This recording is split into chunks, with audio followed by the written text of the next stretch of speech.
Gravação iniciada, presidente. Boa tarde, conselheiros. Boa tarde, obrigada, Isaías. Boa tarde a todos. Vamos iniciar a nossa sessão do dia 12 de novembro, turno da tarde. Estamos iniciando um pouco mais cedo para realizarmos as vistas em mesa. Foram 3 vistas em mesa que nós fizemos aqui. Tivemos a do número 16, a do número 29 e a do número 65 da pauta. Então, iniciando, para ver se é possível a gente dar continuidade, o item 16 da pauta, a recorrente à Fazenda Nacional Comercial Eloy Chaves é o interessado. A vista em mesa ficou para a conselheira Lívia. Conselheira Lívia, eu vou fazer só um resumo da questão, e aí eu passo a palavra para a senhora, tá? Só um instantinho aqui que eu vou... O processo já está na pasta.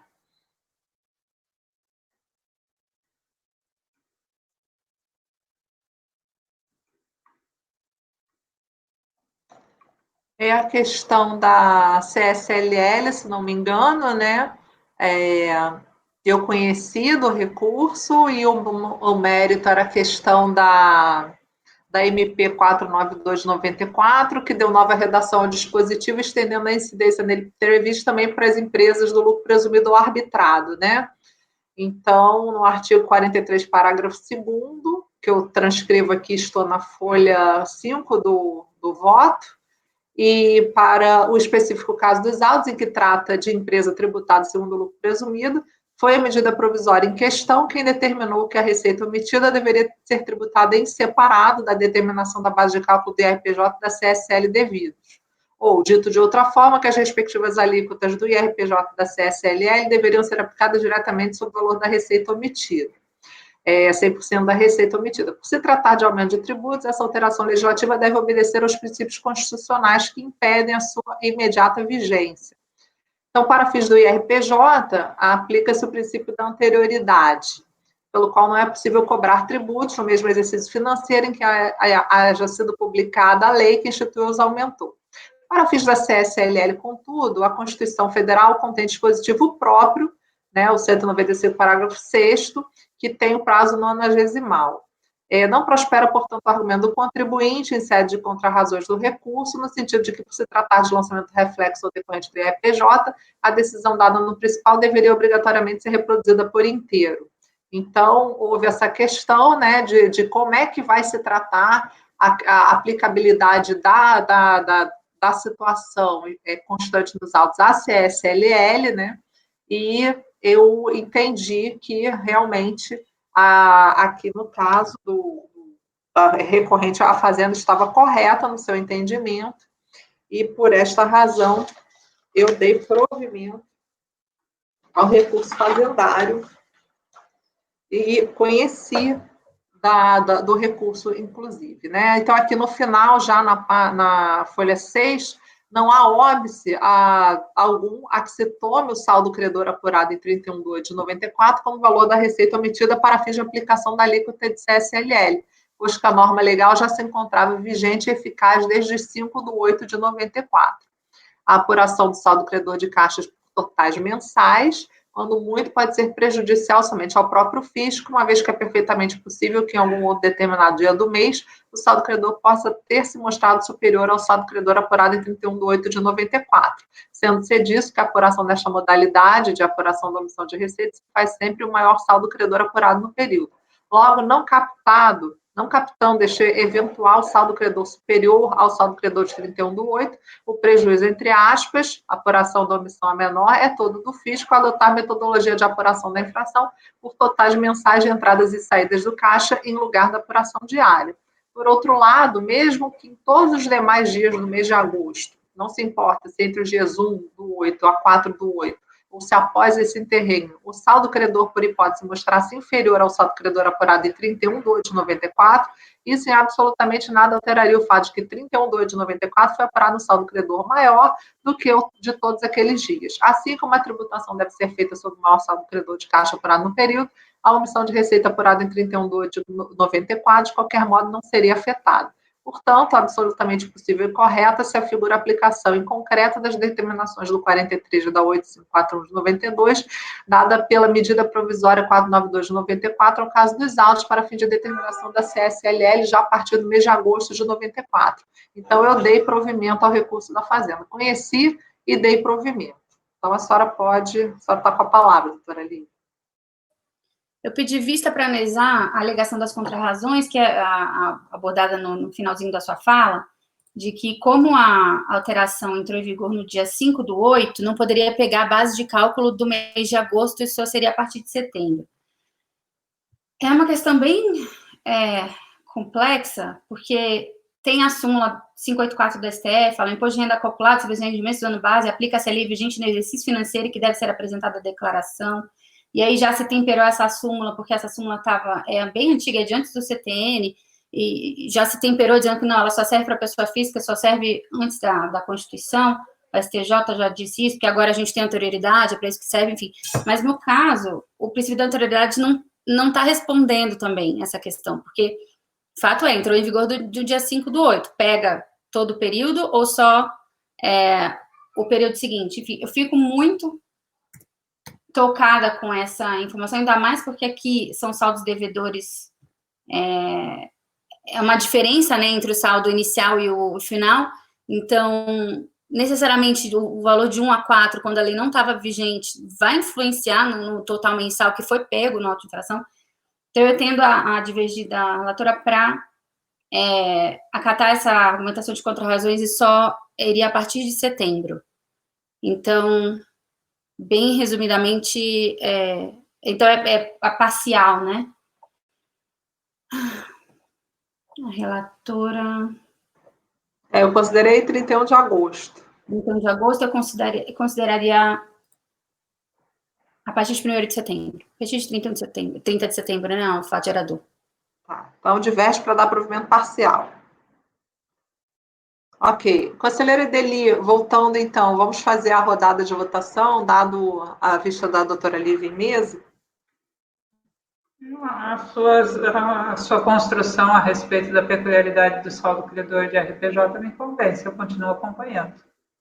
Ok. Conselheira Viviane.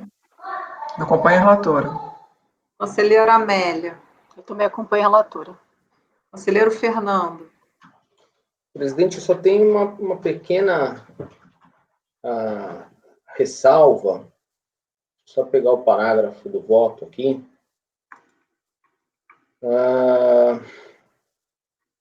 Eu particularmente entendo que o saldo credor não necessariamente é o do último dia do mês. É o maior saldo credor do período, né? Eu não posso pegar uma variação de saldo dentro de um dia, mas se o saldo credor der dia 5, der dia 10, o maior der dia 15, e depois diminuir até o dia 31, para mim o maior é o do dia 15. É sempre o maior de cada período, né? No caso aqui, porque a gente estava falando, acho que até de uma apuração mensal ainda, né? Também, então... Caso aqui coincidiu. Se fosse trimestral, ia ser o maior do trimestre, e assim... Sim. Consecutivamente, né? Então, eu consignaria que, para mim, o maior saldo credor do mês de agosto a partir do dia 5. Eu acho que eu não preciso esperar o mês de setembro. Mas aí aí se eu não posso, eu não vou dizer isso, porque justamente é o do dia 31, entendeu, doutor Fernando? Então, para mim, tá muito tranquila a construção justamente por conta da MP. Eu também não teria esse problema, a não ser que alguém me mostrasse, sei lá, que o saldo credor maior ele pegasse o 1º de agosto, que é antes do início da vigência da norma, da produção de efeitos, né? Então, eu não tenho problema só deixar consignado que, no meu entender, não é sempre o do último mês, o último dia do mês. Não necessariamente. Mas eu não coloquei isso no meu voto. Eu coloquei que, coincidentemente, foi no dia 31. Eu não coloquei no meu voto que tem que ser no dia 31. Não, tudo bem. Então, tá tranquilo, mas eu acompanho, então. Ok. Conselheira Lívia, pois não. Só que a argumentação do contribuinte nas contrarrazões é exatamente que não tem uma apuração diária, então você não tem como saber qual foi o maior saldo credor do mês. Foi apurado mensal. E você só tem o valor de 31 de agosto, você não tem cada dia. Então, essa apuração é impossível. Por isso ele alega nulidade, alega essa questão de só a partir de setembro. Mas é o que tinha, e dentro do que tinha, é considerado o maior saldo, porque ele não tinha como comprovar. Pode falar, doutor Fernando. Eu acho que aí o que a fiscalização fez? Ela pegou o saldo do dia 31. Se ele trouxesse algum elemento mostrando que o saldo maior era 4 de agosto, era 2 de agosto, né? Agora ele teria que infirmar que aquele saldo credor do dia 31 não vale, mostrar por que não vale, não uma argumentação genérica, assim, né? Mas... Ok? Então, podemos continuar. Doutor Toselli, como vota? Na verdade, eu entendo, respeito a posição da relatora, mas eu concordo aqui que o ônus de provar que aplicou a presunção de forma efetiva é do fisco. E para você falar que é 31/8 ainda, você precisava comparar todos os dados do mês, o que não foi feito. Então, é um caso, para mim, de não cumprimento do ônus da prova, especificamente para esse mês que ele tributou por presunção. Um assunto mais bom aqui que nós estamos vendo na sessão, mas nesse momento a doutora Lívia me convenceu e eu acompanho a divergência, presidente. Eu acho que só a partir de setembro, nesse caso, ainda que foi picado e ele tomou como referência 31/8, a gente não consegue ter certeza que no dia 31 era realmente o mau saldo. Ok, conselheiro Caio, como o senhor vota? Convencido pela divergência também. Ok, então foi conhecido por unanimidade, dado provimento por maioria, vencidos Lívia, Toselli e Caio, que deram provimento parcial, ok? E acho que o Fernando iria pelas conclusões, ou não? Fernando concorda? Não, aí não tem problema, já que a presidente não afirmou realmente que teria que ser o do último dia, que ele pegou o do último dia, né? Ok. Divergência que dava provimento parcial. Eu falei. Falou? Desculpa. Falei. Então, continuando, vamos para o número 29, porque o CMOS, interessado no 28, foi negado conhecimento, né? Em função da negativa de conhecimento, passamos para o 29, que ficou em vista em mesa, recorrente Fazenda Nacional, interessado CMOS Drake do Nordeste, e ficou em vista em mesa para a conselheira Edeli. Conselheira, oi, doutor Toselli, pode falar. Desculpa, presidente, a senhora estava lendo, você não me viu. A doutora Lívia não vai fazer declaração de voto no caso anterior, pelo que eu entendi, então eu posso fazer.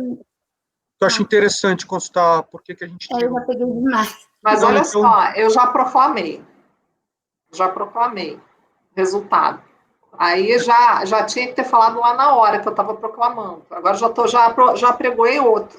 É que aí, presidente, teve um problema Você levantou a mão? Eu estava já com levantado. Então eu considero. Vou considerar, então. Tá bom, obrigado. EV Toselli, ok.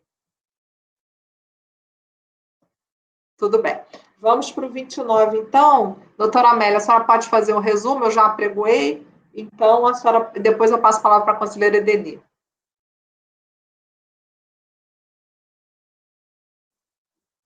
Era um recurso, então, da Fazenda, né?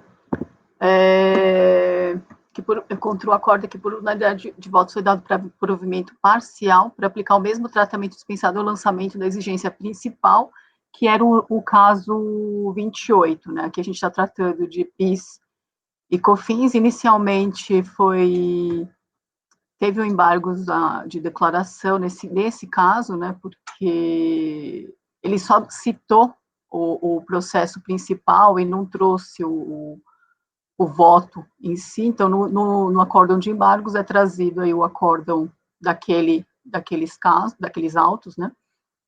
E, basicamente, a divergência foi em relação a valores provenientes de crédito de ICMS. Eles não ostentariam a natureza de receita, mas sim de recuperação de custos na forma de incentivo fiscal, concedido pelo governo, e, portanto, não integraria a base de cálculo do PIS e da COFINS. Nesse caso aqui, os paradigmas apresentados foram outros, não foram os mesmos daquele caso, né, que foi o 1402.001.277, e o 1301.00496, e foram admitidos nesses termos, né. Em contrarrazões, a PGFN ele pugnou primeiro pelo não conhecimento, diante da falta da indicação contribuinte, na verdade, né? Pugnou pelo não conhecimento, pela falta de indicação de qual lei tributária houve interpretação divergente, e também porque não foram apontados analiticamente quais pontos seriam divergentes entre os acordos, e pugna pela manutenção do acórdão recorrido. Eu lembro aqui, então, que o acórdão recorrido, ele, ao afastar o lançamento, ele fez com base no ato declaratório interpretativo 22 de 2003, que dispõe sobre o tratamento de incentivos concedidos pelo poder público às pessoas jurídicas, né, consistentes em empréstimos subsidiados ou regimes especiais de pagamentos de impostos, enquadrando-se nesse último. Benefício que a contribuinte possui. Dessa forma, não seria aplicável o 443 do RIR, tendo considerado o valor do incentivo como estorno pelo não pagamento do ICMS a recolher. E como a empresa já havia optado pela tributação do lucro presumido, a contabilização como receita seria irrelevante, a não ser que ela tivesse deduzido o valor da receita bruta, o valor do incentivo, já que o ICMS integra o preço de venda nos seguintes termos. E o paradigma apresentado, né, os dois paradigmas apresentados, eles tratam justamente da discussão ali se é subvenção de investimento, subvenção para custeio, né. Então, em que pese os paradigmas decidir acerca do tratamento fiscal, subvenção para investimentos, não vislumbra a similitude fática necessária entre os acordos, porque para o recorrido, o montante de créditos presumido tratado como receita não operacional pelo recorrido não se trata de um incentivo, mas apenas de um regime especial de pagamento de impostos.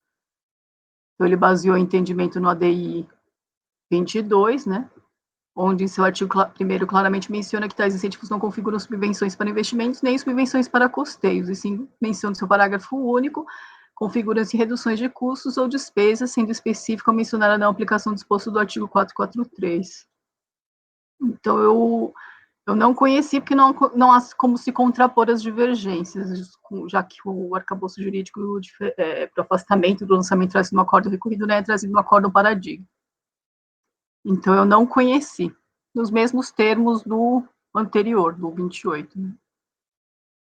Ok, conselheira. Conselheira Deli, está com a palavra. Na minha ótica, a divergência está demonstrada, porque, embora os paradigmas eles partam de uma acusação fiscal que, no âmbito do imposto de renda, se referia à classificação da subvenção como de custeio ou investimento, a análise para fins de PIS/COFINS, ela toma por referência o fato de que essa subvenção é crédito presumido de ICMS. Né? Como aqui também o caso é de crédito presumido de ICM, então eu acho que é similitude suficiente, né? Aqui a abordar essas ressalvas que a relatora faz, para mim, são justamente a divergência na interpretação da legislação que rege a matéria, né? O acórdão recorrido tratou como recuperação de custos, usando se valendo de outros dispositivos para interpretar dessa forma, enquanto os paradigmas afirmaram que compõe a receita bruta para FIS e COFINS, né? Para FIS e COFINS. Então, aqui na análise que fiz, eu concluo pelo conhecimento. Ok, conselheira Lívia, vamos votar o conhecimento, então, em função do voto da conselheira Amélia e agora da divergência da doutora Edeli. Como a senhora vota, conselheira Lívia, no conhecimento? Fiquei balançada, mas parece que tem mais coisa. Além disso, eu continuo com a doutora Amélia, presidente. Ok, não conhecido, né? Não conhecimento. Conselheira Viviane. Eu vou acompanhar a divergência, presidente, eu conheço o recurso. Conselheiro Fernando.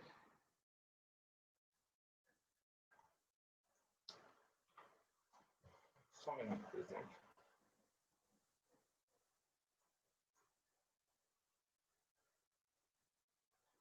Presidente, eu queria a vista desse processo.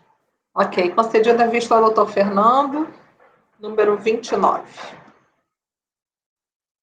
Convertido em coletivo. Tá? Então, vamos para o número 65, que eu acho que dá tempo, doutor Tozelli. A.Q. Pereira Saneamento. A interessada é a Fazenda. É da... Peraí que agora eu já me perdi. De quem é esse processo? Da doutora Lívia, né? É da doutora Viviane. Doutora Viviane, desculpa. Doutora Viviane. Então, doutora Viviane, pode fazer um resumo? E aí o doutor Tozelli apresenta. Desculpa, perdi o número. Número 65 da pauta, A.Q. Pereira Saneamento, interessado em Fazenda Nacional, de relatoria da conselheira Viviane.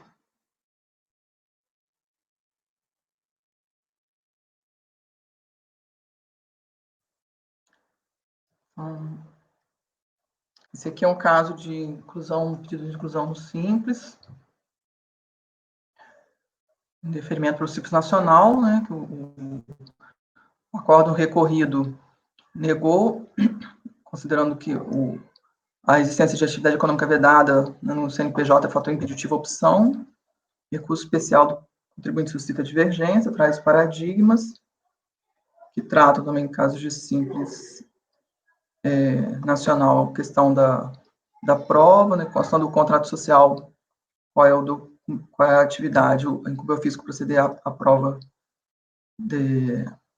da não existência, da existência, né, da efetiva atividade, na ausência de tal prova, então, se de acordo com os paradigmas, não poderia ser excluído do simples. Então, ele pede a reforma, alega que não se enquadra no impedimento legal do artigo 17, inciso 11 da lei complementar, jamais exerceu atividade vedada, de que sejam consideradas, então, as atividades de fato exercidas, concluir pela reforma. Foi dado seguimento, a Procuradoria intimada não apresentou contrarrazões.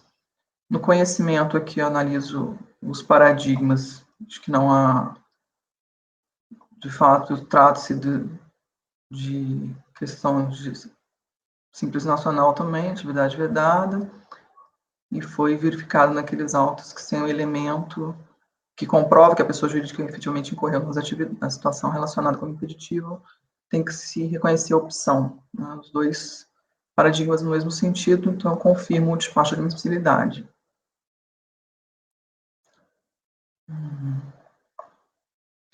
Quanto ao mérito, trouxe os trechos do recurso, né? O termo de referimento, então, foi negado.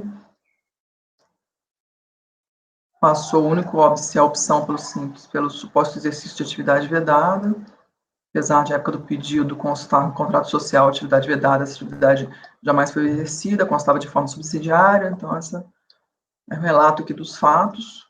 Só em 2014 foi feita a alteração contratual, e o acórdão recorrido negou pelo fundamento da previsão. Né? Então, o texto aqui do recurso que transcreveu sugere discussão se a previsão do contrato social, no contrato social da atividade vedada já constitui por si só impedimento para ingresso na sistemática, foi o entendimento do acordo recorrido, ou se deveria a administração tributária buscar provas que a atividade foi efetivamente exercida antes de indeferir a opção pelo regime simplificado, que é a tese defendida pelo contribuinte. Então, ele afirma que o acórdão recorrido negou o provimento do recurso. Então, aqui na origem, o termo de opção 2013, com efeitos a partir de janeiro de 2013. Com essa questão do CNPJ, né, correspondente ao Código CNAE de descontaminação e outros serviços. Então, o relatório reproduziu a decisão de primeira instância, traz a questão do comitê gestor, né, resolução 4/2007, e o mencionário que solicitou a exclusão não apresentou comprovação. O contribuinte não apresentou comprovação de qualquer erro, de qualquer irregularidade e manteve, então, em deferimento. Trouxe aqui os fundamentos, né, em resumo do acordo recorrido foram esses, né, com essa pendência de acordo com o CNAE, situação vedada, de acordo com o artigo 17 da lei complementar, não poderia ser optante do Simples Nacional. O contribuinte vem alegando que nunca exerceu atividade, estava prevista apenas com vistas de possível desempenho no futuro, e o contrato social foi alterado em 2014. Então, não poderia a administração negar o ingresso da empresa. Porque a recorrente sustenta, então, no caso do concreto, que a opção de opção então, do regime, caberia à administração o ônus da prova de que a empresa efetivamente exerce. E aí eu trouxe a questão de que, em relação aos paradigmas, de fato, a tese é essa, né, essa interpretação, mas a turma vinha adotando outra direção, fazendo a distinção em relação ao que fosse o caso de inclusão, regime simplificado, que é como é o presente, e o caso de exclusão. Então, no caso de exclusão, quando a administração tributária exclui do regime, cabe a ela o ônus de provar que a empresa exerce a atividade vedada. E, de outro lado, se tratando de pedido de inclusão no Simples, como é o caso dos autos, entendimento firmado nessa turma de jurisprudências anteriores, aqui o ônus recai sobre quem pleiteia. Então, trago a colação trechos de acórdão precedentes, final 37 e 24, e 3668, nesse sentido, né? Já foi firmado. Então, e aí com essa distinção eu faço a leitura, então, da súmula CARF 134, né, que se aplica aos casos de Simples Federal, no tocante às exclusões, né, a existência do contrato social não resulta na exclusão do contribuinte, se é necessária que a fiscalização comprove a efetiva execução da atividade.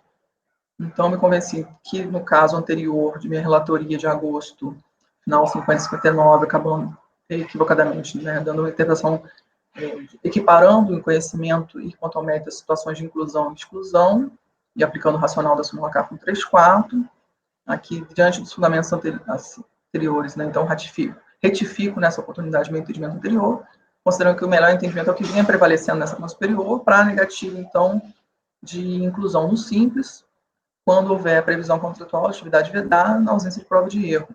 Tratando-se no caso aqui, então, foi em deferimento, pedido, recalço do contribuinte esse ônus.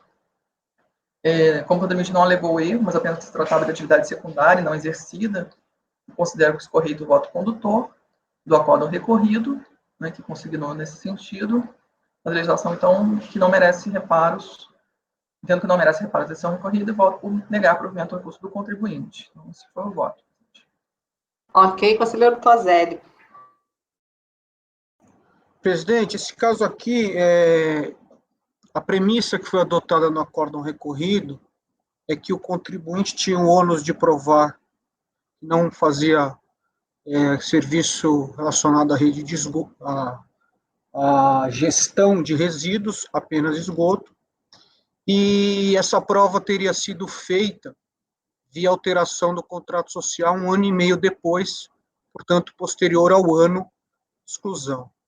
E aí eu fui analisar o processo, e o que me chamou a atenção, no acórdão voluntário, folhas 48, contribuinte, e aqui a defesa muito provavelmente foi feita por um contador e o recurso foi feito por advogado. E o advogado, ele descreveu um pouco melhor a afirmação da impugnação de que, na verdade, a empresa nunca fez, essa pendência nunca existiu. E já na manifestação, e esse é um ponto que a DRJ desconsidera, e o acórdão recorrido também desconsidera, é que houve uma alteração no CNPJ pela empresa. O que me chamou a atenção? Nas folhas 91, tem um cartão de CNPJ que provavelmente foi a base do indeferimento da opção. Nesse cartão CNPJ de folhas 91, você vê que tem uma atividade principal, que é esgoto, e essa pode estar no Simples, e realmente existia o CNAE impeditivo como atividade secundária, que é gestão de resíduos. E aí, na manifestação de conformidade, o contribuinte trouxe as folhas 8, uma solicitação datada de 1º de fevereiro já de 2003, no ano da exclusão, que foi ignorado pela DRJ, ignorado pelo acórdão recorrido, que são aquelas folhas que mostram que o contribuinte aparentemente fez uma solicitação de alteração no CNPJ, que foi deferido em fevereiro. E já nas folhas 9, e é isso para mim determinante para falar que o contribuinte nunca exerceu, realmente o novo cartão CNPJ, ele já é agora pela internet de fevereiro de 2013, realmente não tem mais nenhuma atividade como atividade secundária, ou seja, o contribuinte recebeu o termo de indeferimento e imediatamente, ao contrário da nossa premissa, que foi em cima do contrato social, imediatamente fez uma alteração no CNPJ. Mais ainda, a DRJ, para falar da premissa dele, que a alteração contratual de folhas 11 e 21 teria mudado a atividade, não é uma verdade.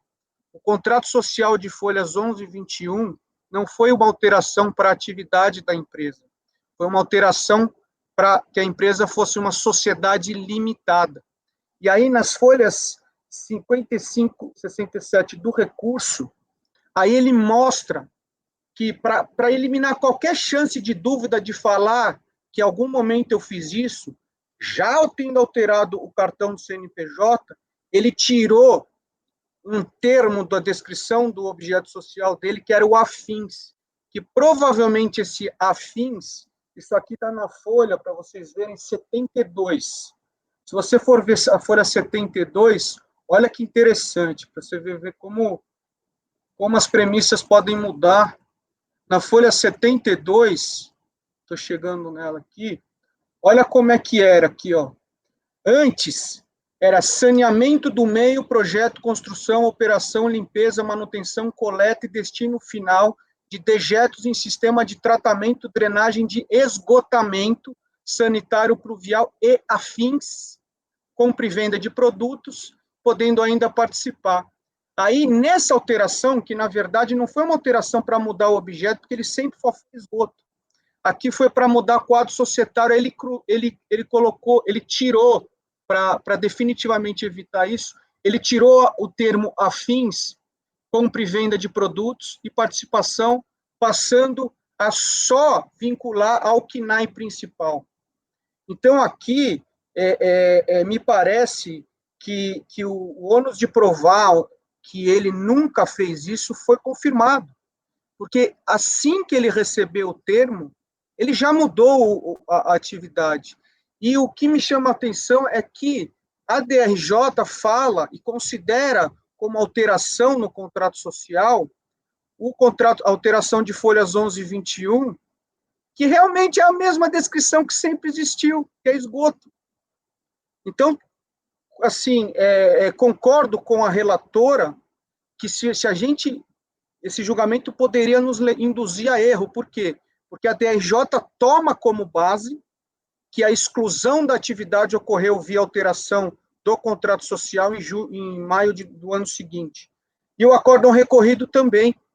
Mas ninguém leu e ignorou a principal afirmação do contribuinte, que eu nunca fiz. Meu objeto social nem permitia isso, que era um erro no meu CNPJ, que eu já alterei assim que eu cheguei. E aí sobraria o argumento, mas a legislação falou que você teria que cumprir isso até 31 de janeiro. Aí qual que é o problema? Não tem data de ciência da intimação do indeferimento e o contribuinte apresentou a defesa considerado tempestivo em 5 de março.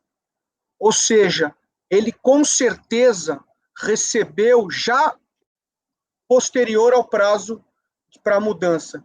E ontem nós julgamos um caso que o contribuinte tinha feito alteração em fevereiro e o colegiado, por unanimidade, aceitou. É exatamente o mesmo caso. Aqui ele excluiu a atividade impeditiva em fevereiro, um dia depois do prazo.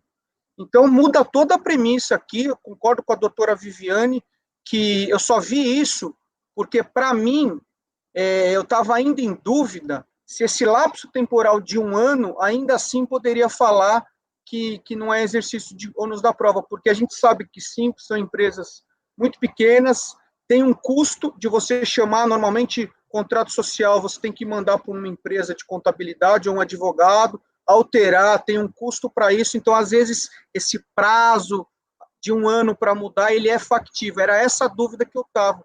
E aí, na hora que eu fui ver esse contrato social, eu me deparei, e é uma prova que realmente o contribuinte fala que fez, mas o colegiado não levou em consideração, porque a partir da premissa de que era alteração no contrato social, que é a prova da alteração do CNPJ. Então, presidente, para mim as premissas mudaram totalmente. Aqui, para mim, está clara a prova de que ele nunca fez gestão de resíduo. Então, acho que a doutora Lívia, se eu não me engano, tinha aberto uma divergência nesse sentido, mas era para baixar para DRJ. Eu acho que aqui a prova já está feita. A questão, talvez, possa implicar no conhecimento do recurso. Né? Porque você pode falar sobre totalmente transferente. Isso aí era uma premissa que ele tinha que ter pré-questionado ou não. Mas, a meu ver, é prova, e então eu abro divergência para dar provimento, porque eu acho que ele nunca fez realmente gestão de resíduo e só fez atividade relacionada a esgoto. Então, é como eu voto, presidente, para dar divergência e dar provimento ao recurso do contribuinte. Ok, conselheiro Tozelli. Eu vou passar a palavra para a doutora Lívia, depois eu passo para a senhora, doutora Viviane. Pode falar, conselheira Lívia. Eu só ia pontuar que a razão da minha divergência foi exatamente essa, e desde a DRJ não é que olharam ninguém olhou, né? Ninguém olhou essa argumentação dele, por isso eu devolveria para a DRJ. É que eu acho que aqui a prova é um pouco mais complexa do que aquele caso que eu já, acho da classe componentes, né? Que eu já analisei a prova, porque a prova ali era um documento, uma folha e tal. Aqui é um pouco mais construído. Acho que por isso que eu manteria o de retorno à DRJ para a DRJ analisar essa prova. Só estou pensando alto também, porque no fundo é o mesmo caso, né? Tem uma prova aqui que talvez beneficie o contribuinte, a gente já poderia analisar essa prova aqui, como fiz no classe componentes, mas como a prova aqui não é tão preto no branco, e dependeu de uma longa construção do Dr. Tozelli para conseguir, né, analisar, eu acho que eu mantenho, então, o retorno da RJ. Conselheira Viviane, pode falar. O ponto aqui desse caso a alegação dele não é de erro, né? Ele reconhece que existia previsão esse foi o meu parâmetro também aqui, né? Que diferente daquele outro caso. Ele alegou que existia previsão no contrato social porque seria uma atividade secundária para eventual trabalho no futuro. Então, nesse sentido, eu entendo que não é o caso, dependente de ter feito alteração posterior ao prazo, não estou levando em consideração, não seria o caso de retorno. Aqui eu mantenho meu voto. Ok, conselheiro Tozelli, pode falar. Aqui é engraçado, doutora Viviane, eu concordo com você, mas o próprio recurso, só para deixar bem transparente, ele é contraditório nesse ponto. Ele começa realmente nessa linha, mas daí, e é isso que me chamou a atenção, é que ele vai para outra linha e fala, repita-se, não trata o caso em tela de pendência, a qual deva ser sanada, porque essa pendência nunca existiu. A recorrente não exerce atividade vedada, nem tampouco o fiscal apresentou qualquer prova. E quando ele vai falar da alteração do contrato social, aí no recurso ele esclarece que ele não está fazendo uma alteração no sentido de não mais permitir uma atividade vedada, e sim tirando alguns termos para definitivamente afastar uma interpretação nesse sentido. Mas eu concordo que realmente, no primeiro momento do recurso, ele afirma, eu ia fazer isso um dia, tarará, tarará. Ok, passar a palavra para a doutora Edeli, pois não, doutora Edeli. Recordando que a conselheira Viviane sempre bem pondera, né? Em deferimento de opção, em 2013, ele tinha até 31 de janeiro de 2013 para regularizar as atividades no seu cadastro. Não é uma empresa em início de atividades, ela existe pelo contrato social aqui pelo menos desde 2004. Então, em 2013, ela pretende entrar no Simples Nacional e mantém essa pendência no cadastro dela. Já estamos num regime de Simples Nacional que veio desde julho de 2007, né, evoluindo um novo padrão que não é necessariamente de vedação por exercício de atividade, sim, mas por aquelas informações consignadas, toda a estrutura montada para controle a partir do CNAE, né? Então, em 2013, quando essa sistemática, né, que envolve outros entes da federação, ela está toda construída para validar essas opções, né, com os prazos fixados ali. Então, só em 2013 a contribuinte resolve optar pelo Simples e não cumpre com esses requisitos, vem fazer a alteração só depois que recebe o indeferimento da opção. Né? Me parece que nessas circunstâncias aí ela perdeu o passo mesmo para ser optante em 2013 e passaria a ter direito só a partir de 2014. Tendo regularizado a atividade, já faria opção para 2014, mas para 2013 não mudo meu voto, não, acompanho a conselheira Viviane. Ok. Acompanhou integralmente a conselheira, certo? Doutora Lívia já votou pelo retorno à DRJ, deu provimento parcial. Doutora Amélia, como a senhora vota? Eu havia acompanhado ontem a doutora Viviane, mas as colocações do Toselli me levam a acompanhar a divergência, mas porque me parece que o contribuinte realmente tentou fazer essa alteração, ainda que no próprio ano de 2013, né? Então, houve uma atividade do contribuinte em se alterar aquilo que não era permitido na norma. Então, eu vou alterar meu voto, meu posicionamento de ontem para acompanhar a divergência do... A divergência da vista tá, dar provimento. Isso. Tá. Doutor Fernando, como o senhor vota?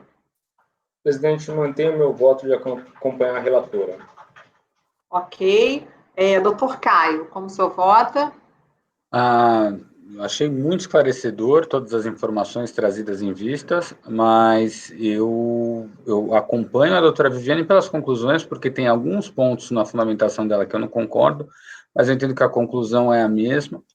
Ali a situação de vedação ela já pré-existia anteriormente, pode ter havido até toda uma tentativa, mas foi em ambiente de contencioso e não houve nenhuma prova cabal aqui, na minha opinião. Ok, eu também acompanho a relatora pelas conclusões, que tem algumas questões que eu divirjo de fundamentação, como, não sei se são as mesmas do senhor, mas eu também tenho algumas questões em relação ao Simples.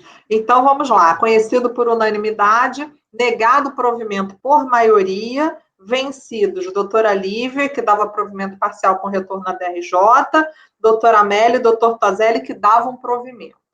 Pelas conclusões, Caio e Andréia. Certo? Então, diante disso, podemos retomar a nossa pauta normal do dia 12 de novembro, às 14 horas. Roseli, você não vai fazer declaração de voto nessa? Desculpa, presidente. Antes de... Obrigado, Lívia. Não apregoei ninguém, não apregoei nada. Não, que eu estava anotando, desculpa e obrigado pelo alerta. Vou fazer, presidente, já tá tudo escrito. DV Toselli. Agora vamos retomar a nossa sessão do dia 12 de novembro, às 14 horas, já apregoando o processo. Isaías, o número 81, patrono, já se encontra? Presidente, o patrono do item 81, Dr. Antônio Correia Júnior, ele entrou na sala de espera e solicitou que não sustente. Ele não vai sustentar. E o 83 se encontra? Sim, o 83 se encontra na sala de espera. Então, vamos iniciar pelo número 83, de relatoria do conselheiro Caio, processo recorrente Fazenda Nacional, interessado cooperativa de crédito de livre admissão. Isaías, então, pode convocar o patrono, por favor. Ok, presidente, irei convocá-lo. Obrigada.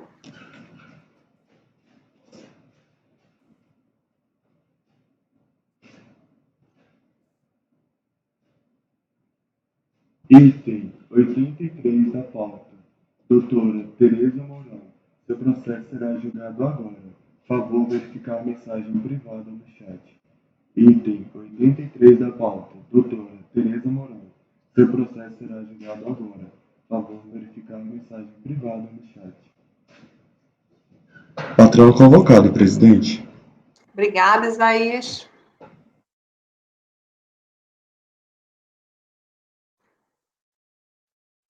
Doutora, boa tarde, seja bem-vinda ao nosso colegiado.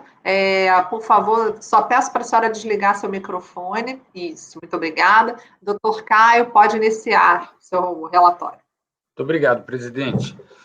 Trata-se de recurso especial interposto pela contribuinte em face do acórdão 1201-350, proferido pela primeira ordinária da segunda Câmara, proferido em 10 de novembro de 2010, que deu provimento ao voluntário apresentado, colaciona a ementa. Em resumo, a contenda tem como objeto o lançamento de ofício de CSLL, referente ao ano calendário de 2002, no que tange a diversas rubricas das atividades da contribuinte, que é uma cooperativa, que não foram ofertadas à tributação, defendendo a fiscalização que somente a partir de janeiro de 2005, as sociedades cooperativas que obedecerem ao disposto na legislação específica poderiam ficar isentas da contribuição. Aqui é um auto de infração interessante, é um auto de infração de direito. Não houve aqui na fiscalização uma situação de, esse ato é cooperado, esse ato não é. Ele apenas observou ali e falou, o contribuinte, ele vem tratando como se ele tivesse isenção. A meu entendimento é que essa isenção só surge a partir de 1º de janeiro de 2005, né, pela promulgação da Lei 10.865, então, tudo que não foi oferecido à CSLL deve ser tributado, sem esse discrimen de se ato cooperado ou não.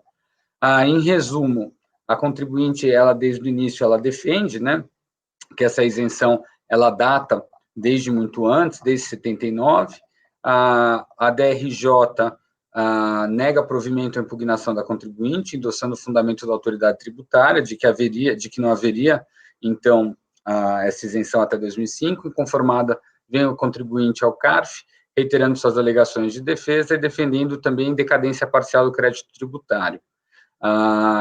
Conforme inicialmente mencionado, a turma CO deu provimento ao apelo da contribuinte, reconhecendo preliminarmente a ocorrência da caducidade nos termos do 150, parágrafo 4º, e, no mérito, a existência de situação de não incidência da CSLL antes mesmo do ano 2005. Só aqui especificando, foi julgada a decadência, mas depois foi julgado no mérito integralmente, que é totalmente prejudicial, ok?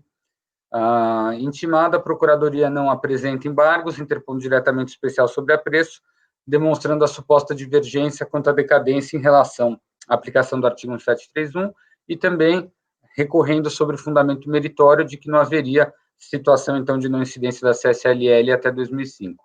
Processado, o recurso especial foi admitido através do despacho de folhas, entendendo que ambas as matérias combatidas haveria, então, similitude fática bastante para o manejo do apelo.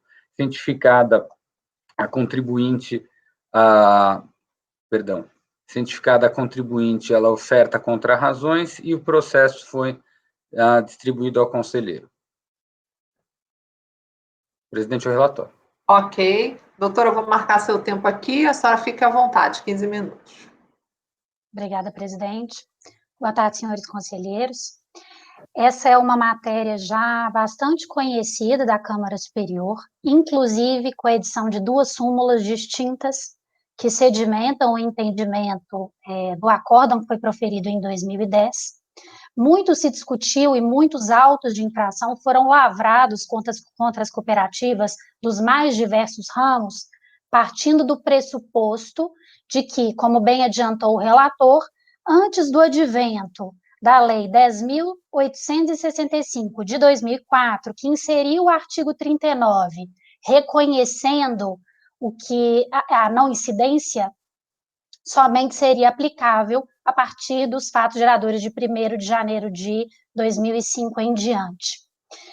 Mas a questão que sempre foi demonstrada e insistida pelas cooperativas não haveria sequer a necessidade de uma previsão específica dessa não incidência com relação à CSLL, porque a Lei 5764 de 79 estabelece o regramento próprio de tributação a ser aplicado para essas sociedades e determina que as sociedades cooperativas, ao praticarem atos cooperativos, não estão auferindo renda ou lucro.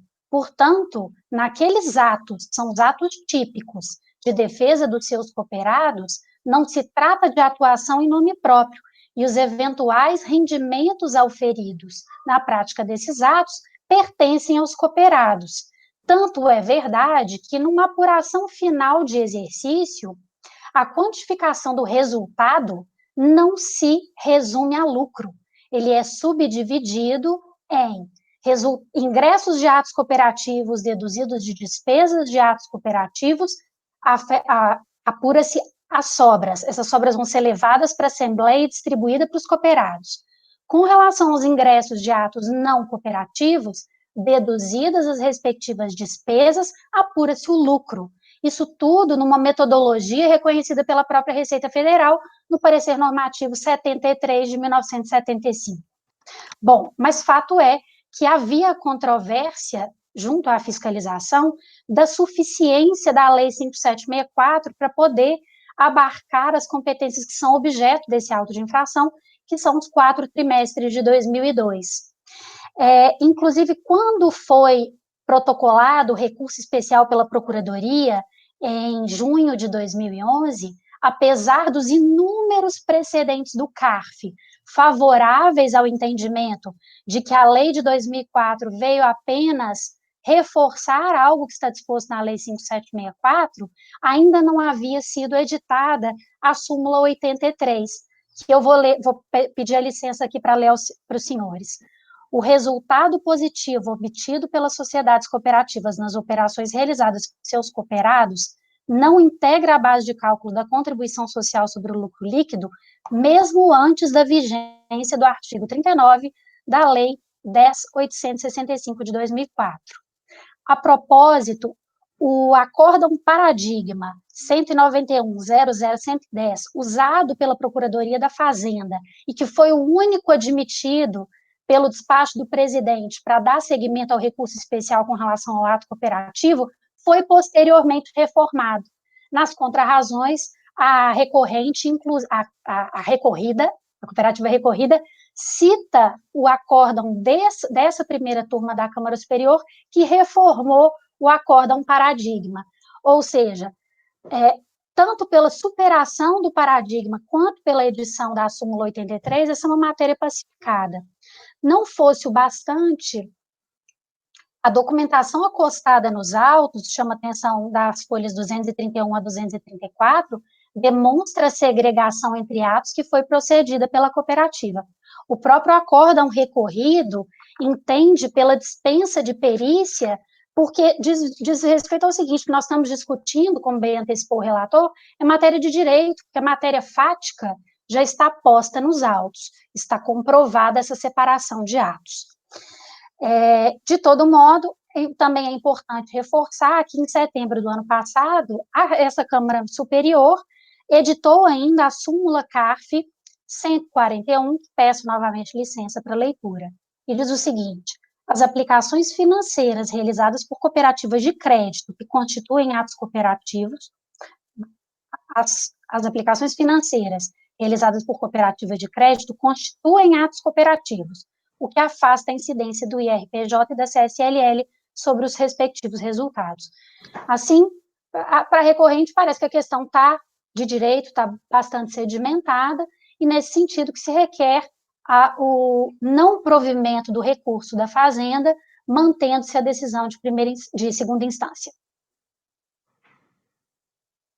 Ok, doutora, obrigada. Conselheiro, o senhor está com a palavra. Muito obrigado, presidente. Só um minuto aqui.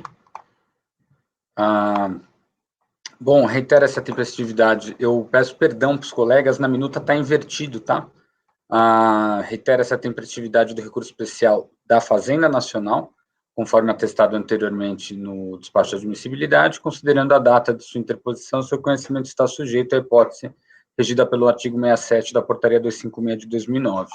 Como antes relatado, a contribuinte questiona o conhecimento do apelo fazendário, demonstrando primeiramente que a decisão contida no acórdão 12.01.00.350, então recorrida, estaria precisamente alinhada com os termos da súmula CARF 83. Pois bem, analisando os autos, confirma-se que realmente o acórdão recorrido está em perfeita consonância com aquele estampado na súmula CARF número 83, de modo que a pretensão recursal da Fazenda e seu próprio fundamento jurídico colidem frontalmente com o seu teor. Confira-se, então, fazendo a prova dessa minha afirmação, o trecho, não só a ementa, mas o próprio trecho do julgado aqui recorrido, né, que ele põe, abre aspas, quanto à questão de mérito, em relação às cooperativas de crédito, somente passam a ser isentas a partir de 1º de janeiro de 2005, com a edição da Lei 10.685, discordamos do entendimento da fiscalização, que seria esse, e dos ilustres julgadores de primeira instância. Isso porque, e aí ele vai, aí ele invoca diversos artigos da Lei 5.764 e depois da Lei 7.689 de 88 e vai explicando por que, no entender dele, ele chega à conclusão de, no sentido, abre aspas, no sentido de considerar a não incidência da CSLL sobre os atos cooperativos antes mesmo da edição da Lei 10.685. Se algum colega, só um parênteses, ficar com dúvida, eu sugiro olhar o TVF, que o TVF deixa muito claro que é uma questão de direito, não foi colhida nenhuma infração. É só o debate de que a sua isenção de CSLL só veio depois da 10.685. Então, claramente, o acórdão recorrido entendeu que desde a sua instituição, a CSLL não incidiria sobre os atos cooperativos praticados pelas sociedades tratada na Lei 5.764, então, naturalmente, antes mesmo da edição 10.685. E, por sua vez, se você ler o teor da súmula CARF 83, fica claro que o resultado positivo obtido pelas sociedades cooperativas nas operações realizadas com seus cooperados não integra a base de cálculo da CSLL antes mesmo da vigência do artigo 39 da 10.865. Frise que a fiscalização partiu da premissa da tributação de todos os atos e negócios da cooperativa, desconsiderando qualquer divisão procedida pela contribuinte, simples e exclusivamente fundamentando o lançamento na conclusão de que a isenção, mais uma vez, só aparece em 1º de janeiro de 2005. É evidente que a hipótese apurada nos autos, todo o litígio formado e a fundamentação do viaresto combatido se amoldam a tal entendimento do Conselho. Então, por tal motivo, em resumo, eu entendo que atrai a hipótese da súmula do parágrafo 3º do artigo 67, de modo que não deve ser conhecido o recurso especial. É como voto. Ok, conselheiro. Conselheira Edeli, como voto? Eu vou ter que acompanhar o relator pelas conclusões, mas porque talvez algumas ponderações minhas ele concorde em incorporar. A argumentação, eu acho que o acórdão, quando a gente olha o acórdão recorrido, na verdade, me parece que ele se baseia nas duas súmulas apontadas pela patrona em sustentação oral, né? Na última parte do acórdão recorrido, ele traz lá o fundamento de que, embora seja cooperativa de crédito, né, e a menção de que ela seria instituição financeira não autorizaria a tributação. Então, eu acho que nessa linha ele também aplica o entendimento da súmula mais recente, né, da 141. Mas só uma impressão. E o termo de verificação fiscal, né, aqui no próprio relatório do acórdão recorrido, ele diz que a contribuinte não segregou atividades, né, ele traz essa menção, e quando a gente vai para o TVF, né, como o relator sugeriu, a abordagem, me parece, né, ela é no sentido de que, já que não foi feita nenhuma segregação, vou tomar todo o resultado contábil como resultado da atividade, vou desconsiderar a exclusão que foi feita no LALUR para sociedades cooperativas, porque ela só tem o benefício no imposto de renda, para a CSL só a partir de 2005, vou fazer aqui ajustes de provisões indedutíveis e reversão não tributável. Então, eu não consigo concordar com a afirmação de que não foi atribuída nenhuma infração, né? Eu entendo o que o relator está dizendo, mas que tem considerações acerca da apuração no termo de verificação fiscal. Concordo que elas não alteram o resultado do julgamento, né? Só para fins de contextualização dos fatos, né? Acho que a fiscalização caminhou no sentido de identificar a base tributável, que é a base correspondente ao resultado dos atos cooperados. Então, eu não faria essa assertiva da forma como está. Para além disso, o acórdão recorrido analisa a questão da decadência e, por isso, a Procuradoria traz duas divergências, né? Concordo com a fala, né, do relator que a divergência em relação à decadência resta prejudicada, mas eu também consignaria isso em voto, para negar conhecimento ao recurso da Fazenda. Então, com essas ponderações, eu acompanho o relator pelas conclusões. Doutor Caio, pode falar. Olha, Deli, eu acho que talvez esteja sendo levado muito ao pé da letra quando eu falei que não houve infração. Eu só quero dizer no sentido de que, independentemente vamos fazer um exercício, se o contribuinte tivesse segregado atos cooperados e não cooperados, ele seria autuado de forma idêntica. Não ia mudar absolutamente nada. Eu só quero dizer que o único fundamento jurídico de toda a lide foi a autoridade fiscal olhar os livros da contribuinte e falar, opa, você não tem essa situação de não incidência, então é puramente jurídico, é isso que eu quis dizer, é isso que consta do voto. Em relação à parte de realmente haver o prejuízo da segunda matéria, aí eu concordo que eu posso consignar isso no voto, porque pode não ser tão óbvio, né? Eu posso, por isso, no meu voto eu não me importo. Mas basicamente é isso, eu só acho que foi só um comentário que eu fiz para ilustrar que não existe mais nada em debate na lide, além de que se a não incidência da CS para as cooperativas começa em 2005 ou é anterior, ponto. Basicamente é isso. Conselheira Edeli? Eu concordo e tenho certeza que foi isso que foi essa a sua intenção, né? Só que da leitura dos termos, depois que o texto se separa da gente, né? Eu fico imaginando que ele pode ser interpretado de outra forma. Então, porque eu não quero interferir na sua forma de redigir, né? Que eu prefiro votar pelas conclusões. Ok, conselheira Lívia, como vota? Eu acompanho o relator. Conselheira Viviane, como vota? Acompanho o relator. Conselheira Amélia, como vota? Acompanho o relator. Conselheiro Fernando, como vota? Com o relator, presidente. Conselheiro Tozelli, como vota? Eu acompanho, presidente. Eu também acompanho o relator e foi negado conhecimento por unanimidade. Doutora Edeli, conclusões, ok? Doutor Caio, pois não. Só para lembrar que eu acho que eu já me antecipei, eu voltei no tempo, e eu já tinha ressalvado, está aqui no voto. Ainda lembro que a matéria referente à súmula 83 abrange todo o crédito tributário envolvido e a premissa jurídica da autuação, sendo prejudicial ao tema da decadência. Todos de acordo? Ou vocês acham que eu preciso escrever mais alguma coisa para explicar sobre a... Ok. Então vai ficar assim. Perfeito, colegas? Obrigado. Ok, doutor Caio, obrigado. Doutora, muito obrigada. Até uma próxima oportunidade. Agradeço, senhores conselheiros. Boa tarde. Boa tarde. Isaías, pode parar a gravação, por favor.